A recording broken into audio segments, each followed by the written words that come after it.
Could a trauma bond relationship between two adults actually begin in each of their childhoods? This is an absolutely fascinating conversation to have, and it's something that most of us don't think about. And I know until I got into the world of counseling, I never thought about these things either. I went through relationships and couldn't understand why I was picking certain people, couldn't understand why certain people were picking me, couldn't understand why there was so much drama and chaos when there didn't need to be. And then about 30 years ago, I was introduced to the trauma bond in love, and it blew my mind. I went through this extensive training to get a really good understanding of it. And it doesn't mean I haven't made mistakes since then in regards to choosing people who also have had a trauma bonded childhood. But it's interesting how we don't really reflect on it until it's too late. We get 6 months, a year, 3 years, 10 years into a relationship, and then we see that this has never been healthy from the beginning. We've covered up the unhealthiness with, sex, or we've covered it up with, oh, look at all we have compatible. But the bottom line is trauma bond relationships that begin in childhood will create absolutely hell for both people in life. And what does a trauma bond relationship that begins in childhood looks like? Maybe it's a child that was only raised by one parent. And maybe that parent didn't have the time to give that individual child the love and attention and adoration and comfort, consolation, everything that child needed. And so they came out of childhood with huge needs that were never met in their childhood. And so then they come into the world of dating with huge needs that can never be met, because the needs must be met by the person inside. They need to go and get counseling on how to forgive the father who wasn't there, the mother who was overly demanding, the grandparents that were extremely strict. Maybe the child or both children in this love bond relationship as adults were raised in families of addiction. That can be incredibly difficult. Maybe an individual was raised in a family where that they were overlooked, that there were other family members that were given more love, more affection, more attention, and all they wanted was love and attention for themselves. And when they didn't get it, well, most of the times, several different things happen with children in childhood. I mean, they become unruly. They'll do anything to get attention. They're usually reprimanded often because of the fact that they didn't get what they needed and wanted. And as a child, they don't know how to ask for it, but they just act out because they don't know any differently. Now, if that child doesn't get help to forgive the parent or to forgive the parents, they're going to bring that resentment into their adult life. They're going to be very nervous at trusting anyone. They will push and push and push to see if someone actually loves them. It's because they didn't get the love in childhood. There's so many other factors. If the parents were emotionally unavailable, maybe there were addictions going on. As I mentioned before, maybe it was a single parent family that worked a lot and had other children and didn't give this one child the love and support that they needed. Everyone needs different things as children. We all don't need the same thing. Some kids need more independence and some kids need more closeness.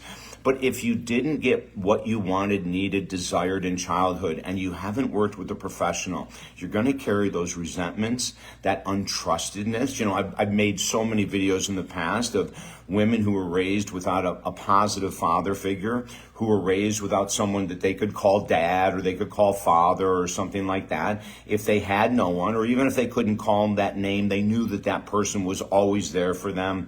They lived with them. It could be the mother's boyfriend or second or third or 10th husband. It doesn't matter. But little girls need that father figure. And if they don't get it as a child, they're going to look for it in an adult father figure. But the problem is that they have resentments. They have resentments that their father wasn't there when they were a child, and if they haven't done the work, they're going to flip those resentments over to the adult man that they're dating now. Now, the adult man they're dating now, let's say that he had a difficult childhood. So where does the trauma bond come in? Well, they get to complain about how mom was always on my back, or mom was never there for me. Dad was never there. He worked all the time. Dad was never there. He was an alcoholic, whatever it might be. And all of a sudden, two adults are bonding over the trauma they went through in childhood. Incredibly unhealthy way to start a relationship. You know, we say to people who are in the world of dating, don't mention anything about your childhood until you're 6 months or more into the relationship and you know it's a solid relationship. There's no need to bring up about your ex-boyfriends, ex-girlfriends, how your mother continued to berate you and emotionally pulled you down and tore you apart. You don't talk about those things as an adult unless you haven't healed. And then if you haven't healed, you have an identity of trauma. And your identity of trauma is much stronger than your desire to heal. Because it's much easier being a victim, right? And saying, you know, my mom didn't do this, my dad didn't do that, blah, blah, blah, blah, blah. But it's trauma. And you have to heal it. Now, here's the great news. You know, for 43 years as a counselor, master life coach, the whole 9 yards, we have helped so many people with childhood trauma release it, get out of terrible relationships that were based on trauma-based relationships, and to get into healthy relationships. We have to be able to forgive those people who were our role models as childhood that weren't there for us. We have to. There's no other option, or you're going to bring your trauma crap into your future relationship.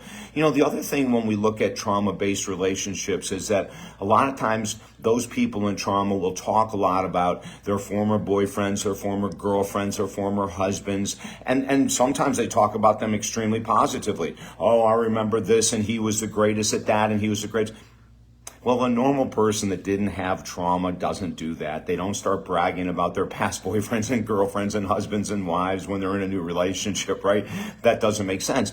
But to the person in a trauma-bonded relationship, they're looking for identity. They're looking for acceptance. They're looking for you to either be impressed that they dated people with a lot of money or a big name, or they want you to feel sorry for them, that the people that they've chosen have all been idiots. And it's not their fault. It's just that they're a bad picker. Work with me. If any of these things resonate with you, I know it's hard to admit that we come from trauma-bonded relationships. I've had several in the past, and I can tell you they're hell on earth. The best thing in the world is for two people to become mature, look each other in the eyes and say, you know, we've been battling each other for a number of months or years. Let's just walk away peacefully. If I can help you do this, which is my ultimate goal for you, reach out to me at talkdavid.com. We also have 4 motivational books absolutely free at talkdavid.com, and we have a discount going on right now for people that are struggling with inflation. We can still work with you from anywhere in the world. Until next time, you've been listening to David Essel on Buzzsprout.com. Just go to Buzzsprout. This is our podcast group, and Google David Essel. And there's thousands of hours of incredible interviews when I was with SiriusXM, and then all these short little vignettes to help you move forward in life. TalkDavid.com is the website. I'm David Essel. Have a beautiful day.